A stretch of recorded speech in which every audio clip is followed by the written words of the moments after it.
Hi and welcome to the new episode of Lockdown Lads. I'm so lucky. Got some great guys today and I'm going to introduce them now.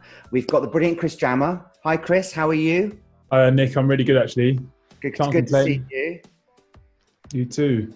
Chris is an entrepreneur. He was on Shipwrecked and he is a brilliant social media influencer. And it's great to have you on here. And talking about influence, and I'm sure he'll be shipwrecked one day, is Josh Denzel. There he is, looking great. Good to see you there. He's a brilliant content creator and you've probably seen him on Love Island. And it's great to see you. So thank you, Josh, for doing this. My pleasure. No, it's good to be here. Good to have these conversations. Yeah, brilliant. And obviously, this is the guy that puts La La into La La Land. It's Andy Newton-Lee, live from Hollywood Hills, I think he is, or Malibu. Where are you, Andy? I can't remember, Nick. I've got so many homes. I'm actually at a top secret location. I packed up my house about a week ago and moved into Karen from Facebook. And here she is. Karen, can I have my coffee, please? Here's your coffee. Just say hi, Karen. Hello. Got Karen. Hi, Karen. Like, well, it's great to see Karen's made a cameo and she's got her protective mask on. That's the most important thing. How is it in Los Angeles, Andy? What's going on there? God, where do I start? Even the tone of this show has changed since we had the idea. I haven't left the house for a week, but we can go into what's going on in Los Angeles as we get into this broadcast. It's changed, Nick, and it doesn't feel safe at the moment. And yeah, we're going to discuss that today.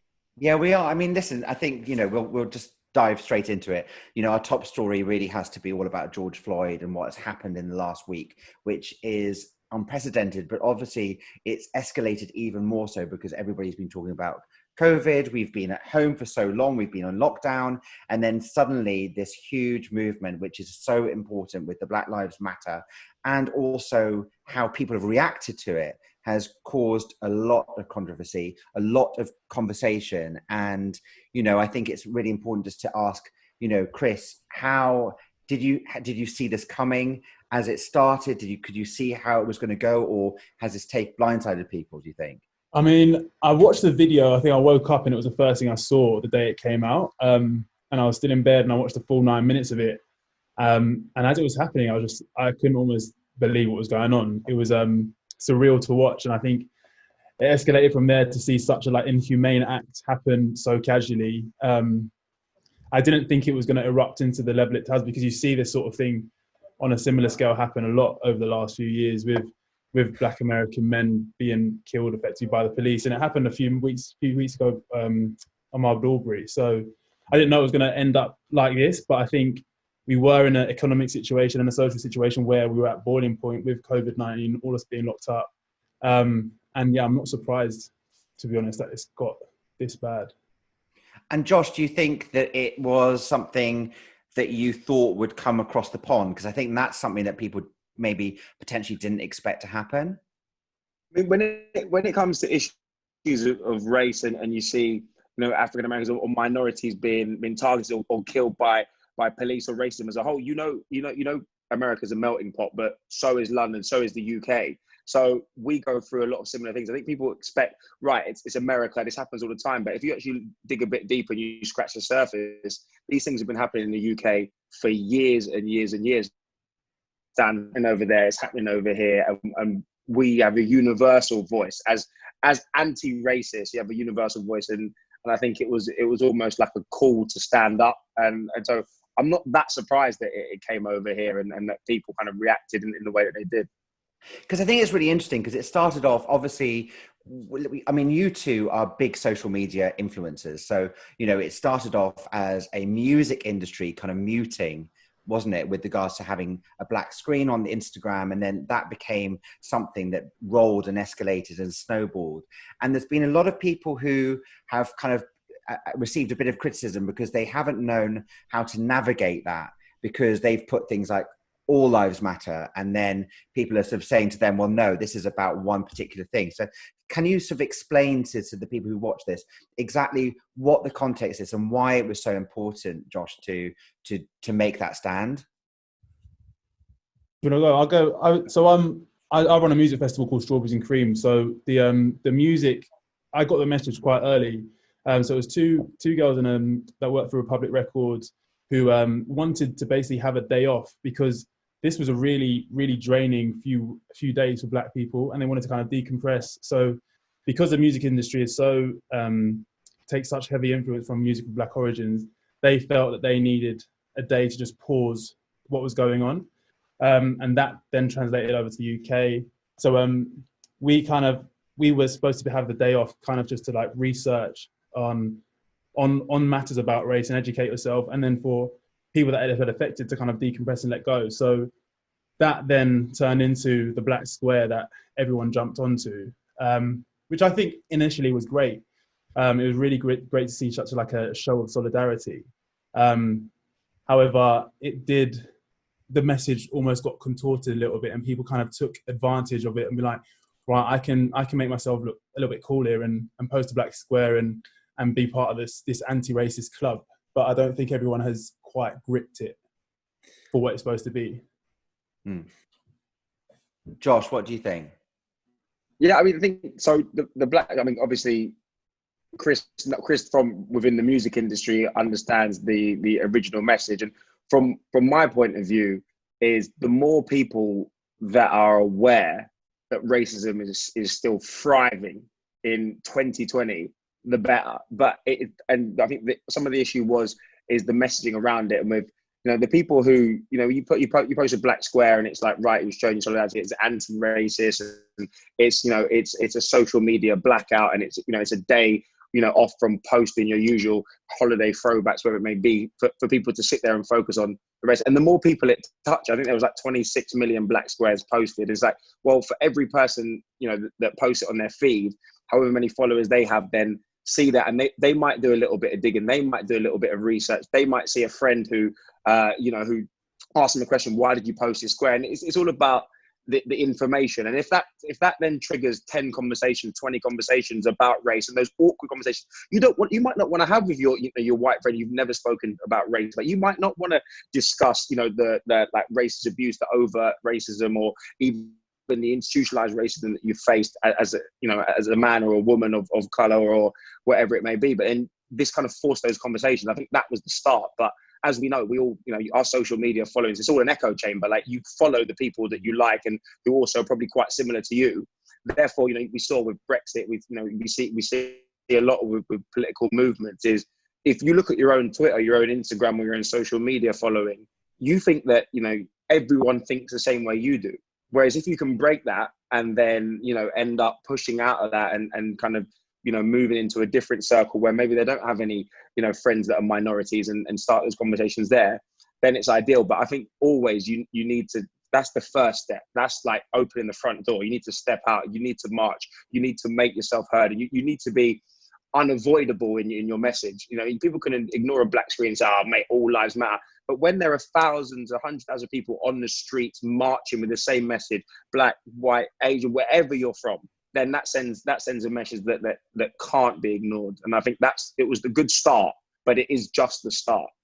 Yeah, and I think what you're saying is really good. In the fact is that, as you say, that Black Square, and you've got followers, if you start and you create a conversation, that's really what we want to do, and we want to educate people. I think for me, like a little, you probably again have seen it. People have been started to be called out. So whether it's calling out Leah Michelle when she was on the cast of Glee, whether it's calling out Rachel Adeoji from Hollyoaks, talking about it, about her cast members, this is opening up a very different, not can of worms, but a very different conversation. So Andy, obviously, you were in Hollyoaks, and you understand working in a pressurized environment like that. What do you feel about that kind of calling out, when what Josh is talking about is very pure and actually educational rather than calling out?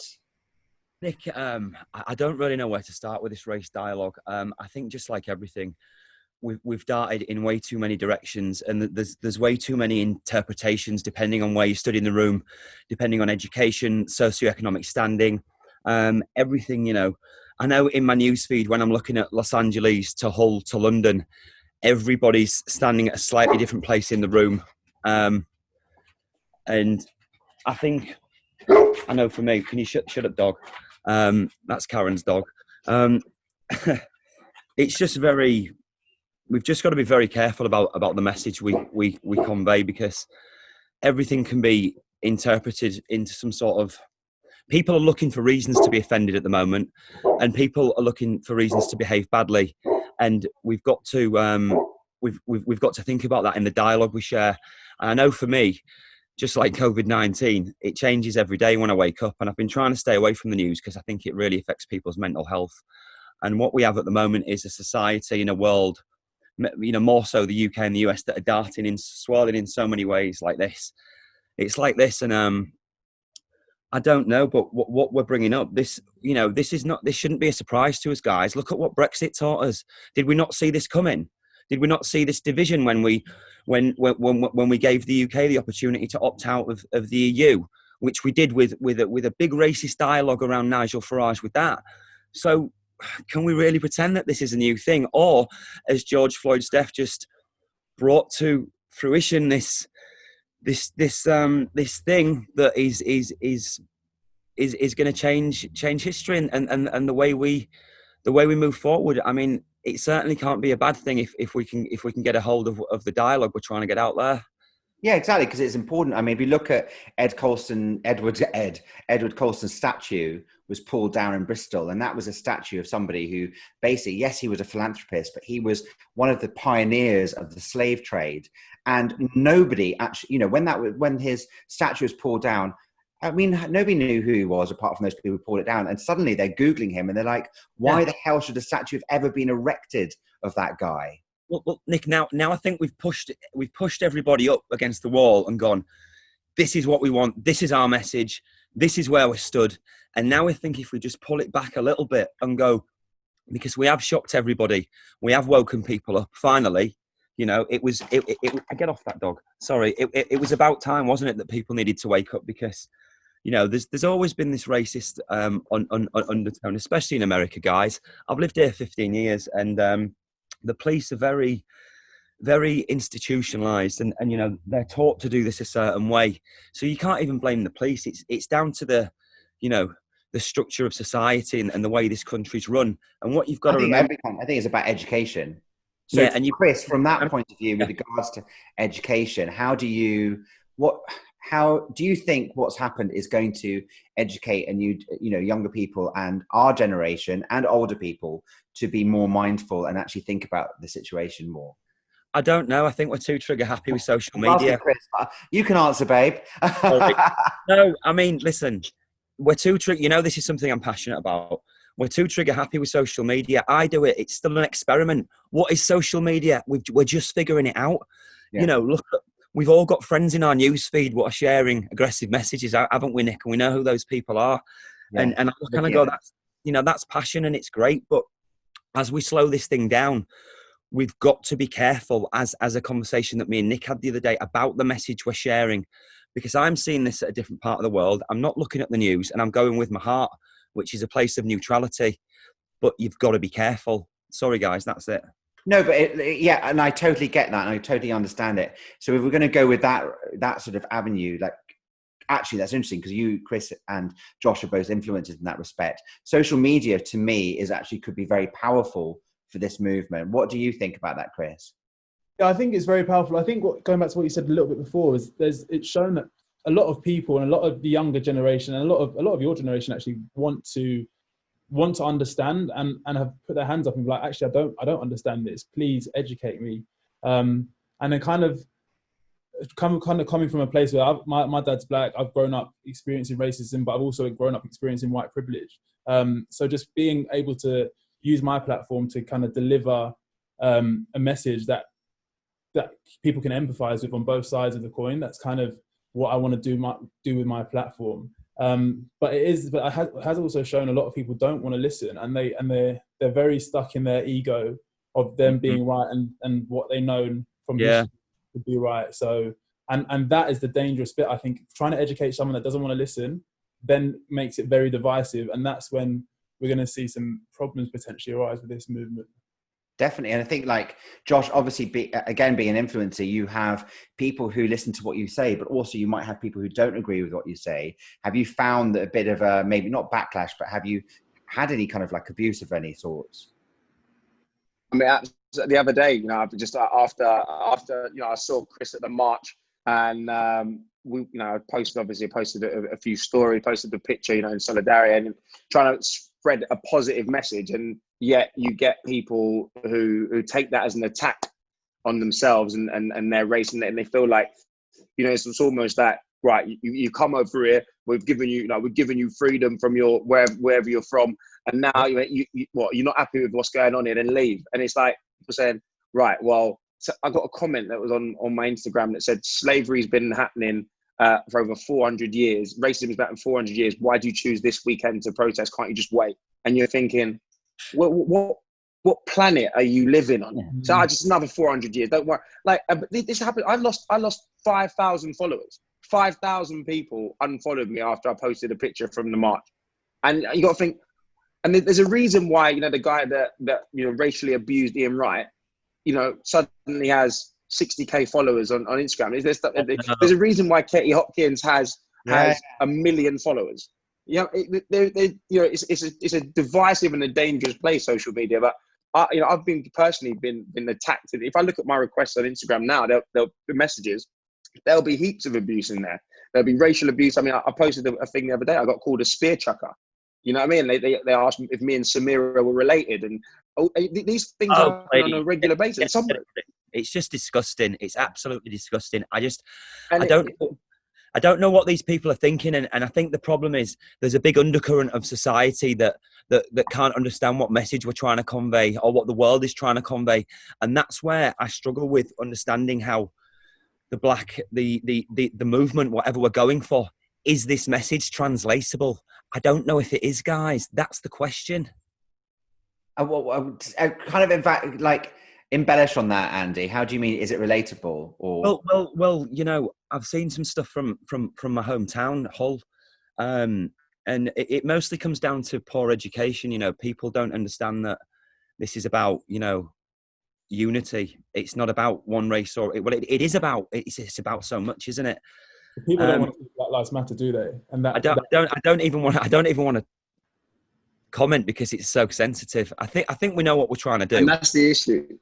Yeah, I think the issue with the Black Lives Matter hashtag and the movement is that for those people that don't want to give it the time to do the research and understand anything about the movement, they instantly see Black Lives Matter and they suddenly take it as an attack on white lives, and they feel like, hang on a minute, do ours not matter? And go, but if you were to spend 2 minutes to read into the Black Lives Matter movement, you'd understand that it's not a militant Black Panther group that is kind of, it's the whole Black Power, whites will fall. It's not that. It is that we just want to be treated on the same level. We want to be given the same privileges. Can I just make one point here? I lived in West Hollywood for 12 years, and I know when I've been in Los Angeles for many, many key moments, and one of them was gay marriage. And I remember thinking, though, during Pride, I'm a gay man. If I was in mid-America and I was looking at these men dancing on floats in their underwear, parading around in a sort of subsexual nature, and I didn't understand what they were fighting for. And I thought I would misunderstand that, and I wouldn't like it. So if you've got these people that are poorly educated, that are seeing groups of Black men congregating, and then there's a small handful what are using it as an excuse for bad behaviour, which has been a recurring theme in COVID-19, bad behaviour. People are tuning into bad behaviour, and it's not on. And this is where we're at with it. Everyone's got a place in the room, and we're all shuddering against each other, and I find it awful. It's really disturbing. I don't think anything.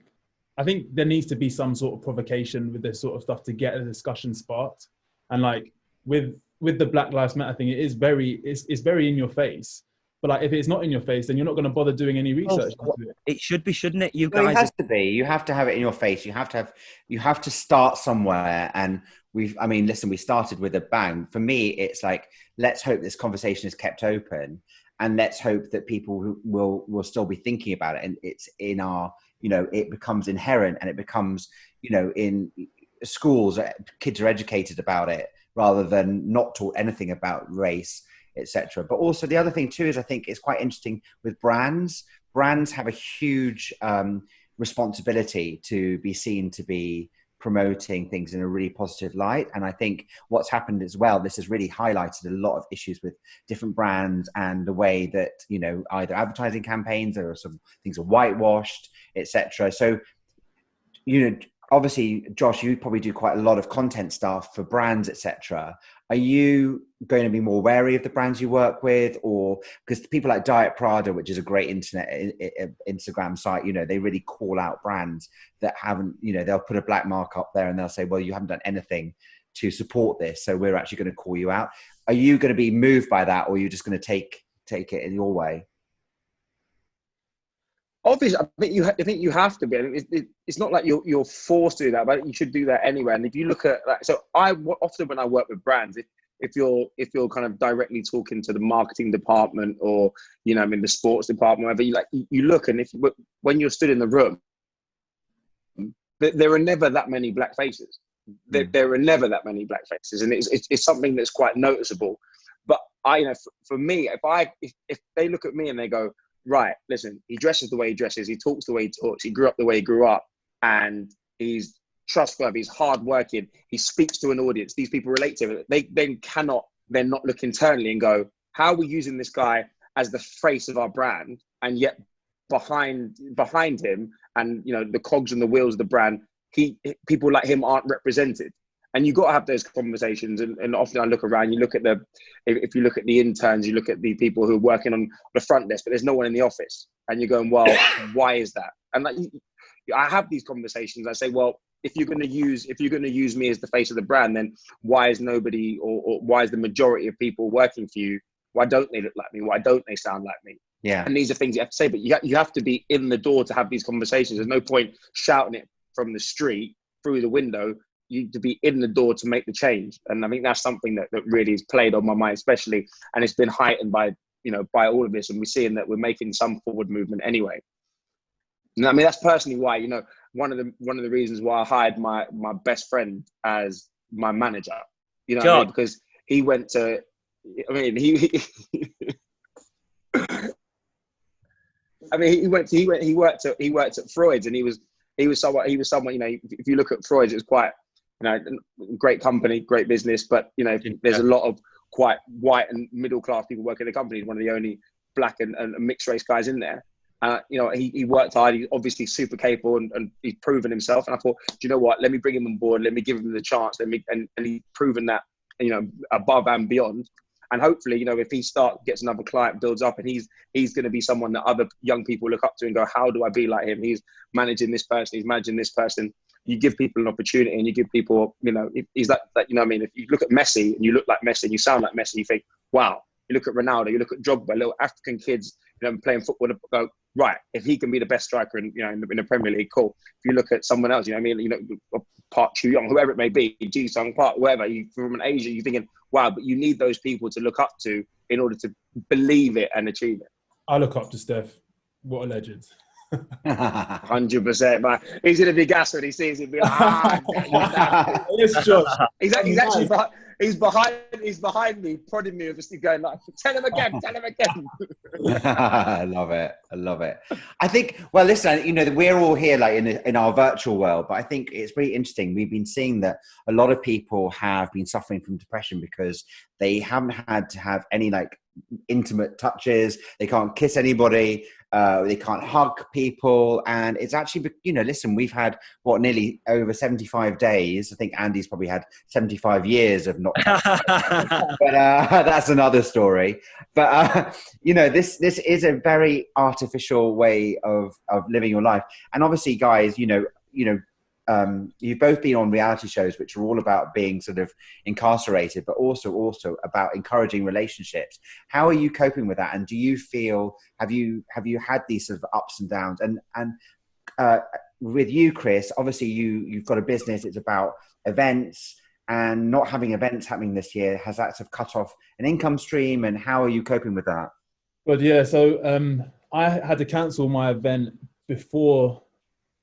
I think just as lockdown happened, we decided to cancel it. We cancelled it quite early, and that was pretty traumatic. I worked basically all year round for one weekend, and yeah, it was very worrying. I decided that we have to offer refunds to people that needed them, because I suppose £40 for a festival ticket is a week's worth of food for some people in a climate when their income might have been cut off. So we ran that risk.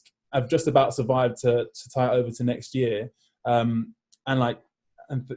it's by the grace of God really that I'm able to like carry on forward to next year. But that was very tough to stomach initially. But then, I mean, it's just about, for me, getting in routine, being your own boss in a way. Is you have to be very strict with routine.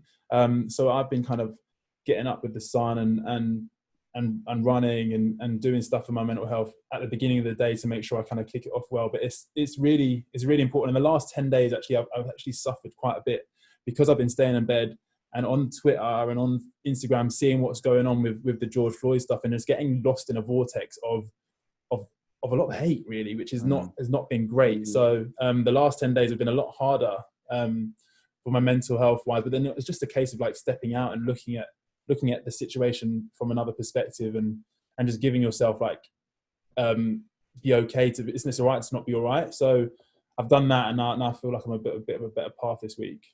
That's good, because I think, none of us would have expected this, and it doesn't matter how strong you are or how people perceive you to be. We'll all go through these huge highs and lows, and it has to be like that. So, I mean, the same question to you, Josh. Like, how do you feel from business-wise? Has it changed for you? Have you had to obviously a lot of people's endorsement deals might have changed, and you can't go on holiday, can't see you half naked at Ocean Beach. How is it for you? We got to go to Ocean Beach. Still later in the summer. 100%. We're gonna make it. We'll make it. For me, it was set to be a huge summer, and I think we had the Olympics, we had obviously the Euros, and I was set to go out and travel with the England team and do a lot of work out there, and that was a huge personal achievement for me. After you come off a show, you first of all, I started working with Sport Bible and Lad Bible, and you build up, and then you're lucky to go on a show like Love One to give you a platform, and then you try so hard to remain true to yourself and the work that you want to do in terms of in sport and content creation, that you turn down big money deals, you turn down a huge amount of things in order to stay on your path. And I did that, and it's obviously paid off, completely until now. And this was that kind of almost the big hurrah. It's like, you're going to go to the Olympics, and you're going to, spend 3 months out in Japan. My cousin was set to fight in the Olympics as well, and so I was going to go to the Euros as well. And these were huge personal and emotional achievements.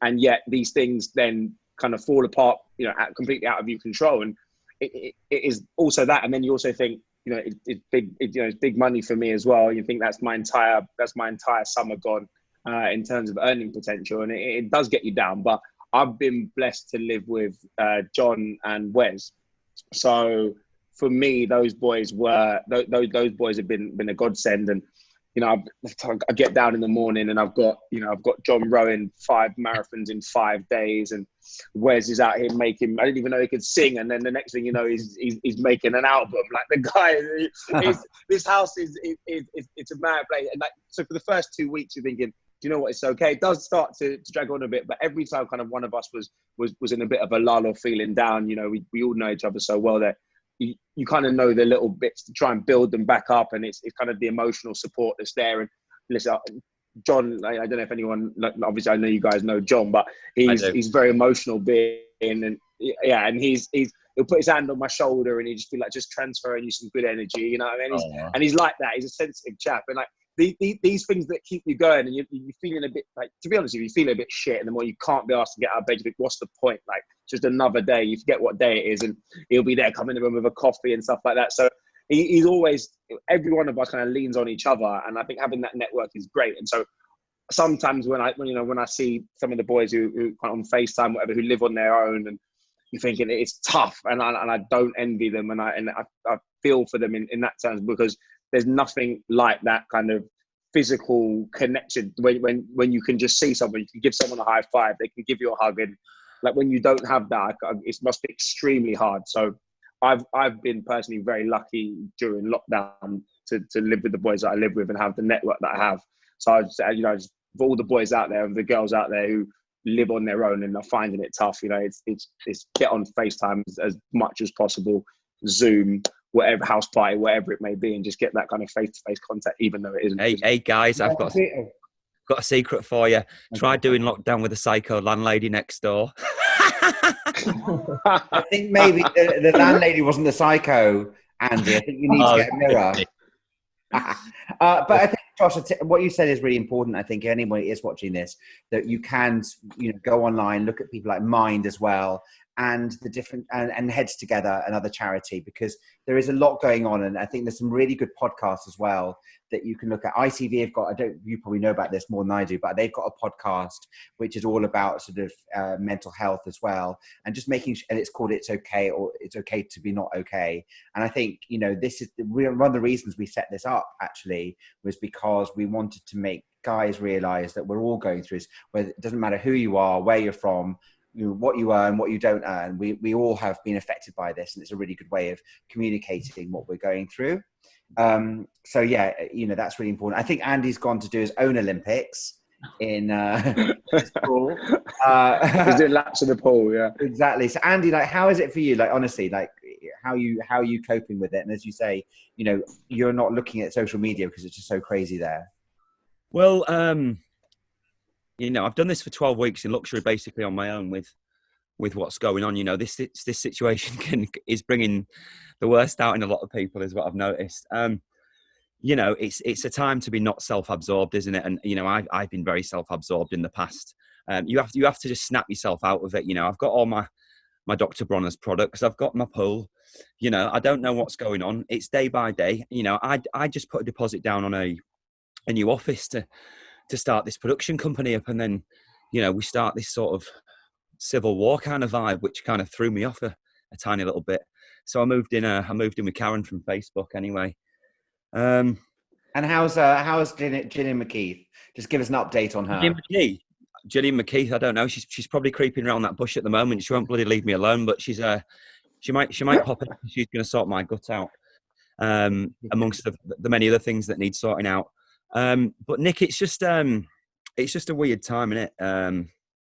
But I think if we think about the way the last 10, 12 weeks have taken us, and we sort of think about the way the next 10 to 12 weeks could blindside us as well, I think it's important we're just all on high alert with our health and with the way we treat each other and what we share on social media, myself included.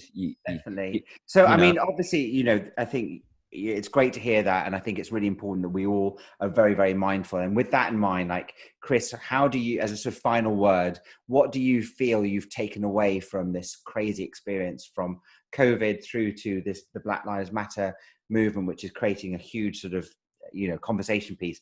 What are you taking away from all of this?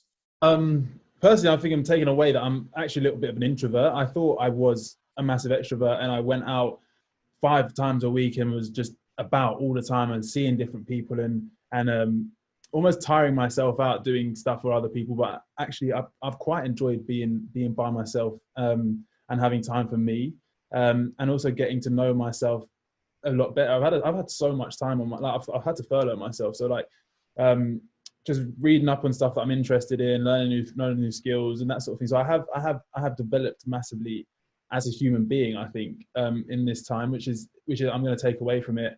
I think also from my personal business standpoint, I think Strawberries and Cream has always been about music of Black origin, really. But often we've had to unblack it in a way because we're in Cambridge. It's a big white audience, and often I've had to play down the blackness in a way. But I think now from this George Floyd thing, I think we're going to really celebrate it more and not be afraid of the council and the police and what people think about the brand. So that I think has been nice to take out of the race debate as a positive spin in a way. Brilliant. No, that's great to hear. And how about you, Josh? What's your takeaway from all of this? My first takeaway is look after your friends for sure, and listen, because they, having sat around and had a lot of time to myself, I've had a lot of time sat in a room with 2 people with no distractions. You learn a lot about people that you thought you knew everything about. You spend 10 years with someone, you spend a year and a half almost every day with somebody. You think you know everything there is to know about them, and yet having this time just to sit down and listen has kind of allowed me to think maybe I don't know everything I need to know. Maybe I'm not as smart as I thought I was. And you're never too smart to learn something new, no matter no matter what you think. So for me, it's definitely that. And it's also that, sometimes you get wrapped up in this fast pace of life. Like for me, I'm in America one week, I'm in Europe another week, I can't fly back, I'm home for 2 days, and it's quite transient. It was nice for me to realize you don't need to do all that. Sometimes you can just sit back and enjoy your own company, enjoy the company of your friends, and do the simple things. It's not always nightclubs in LA. It's not always, right, I've got to go and travel and see this place. There's time. There is time. And I think it's proven that there is time, and you don't need to rush everything. And it's not about being first. It's about doing things well. So yeah, for me, it's probably that's one of the main takeaways from this point. Amazing. What about you, Andy? Apart from takeaway food, what else have you learned? What have I learned? I've learned it's not all about me, Nick. That's for sure. That's a good start. And that's part of my cathartic self-development, as is this project. What have I learned? My friends and family, that's important. My sister's had a baby. I'm not able to see him because of the situation. So I've got to wait here a little while. It's going to be fine. I mean, it has to be. I think we've just got to get ourselves back to a neutral. Society's got to get to a neutral point where we just all go, race is not a dialogue, and sexuality is not a dialogue, and these things are neutral. But I don't know how far this is going to go.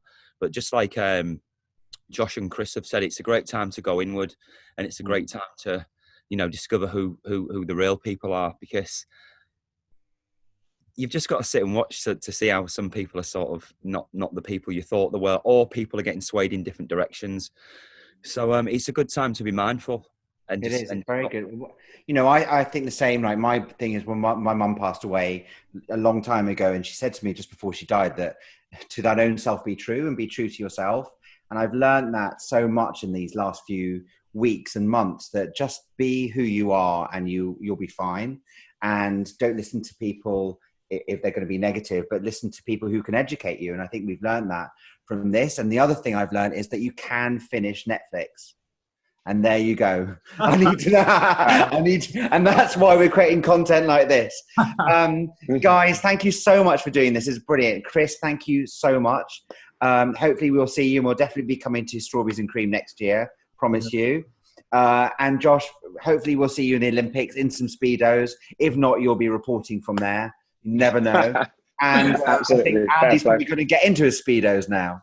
No, just one more thing. I just want to do a big shout out to Andy's Man Club in my hometown of Hull, who are a sort of pioneering group, and they just happen to be called Andy, which is, the best name ever.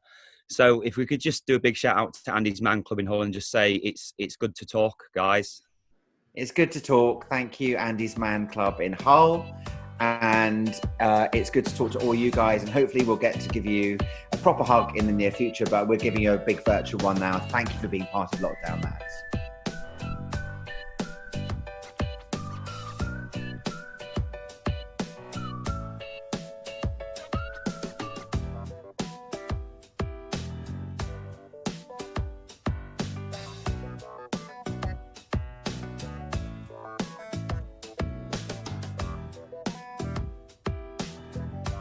If you have been affected by any of the issues raised during this programme, phone the number on screen or visit www.samaritans.org.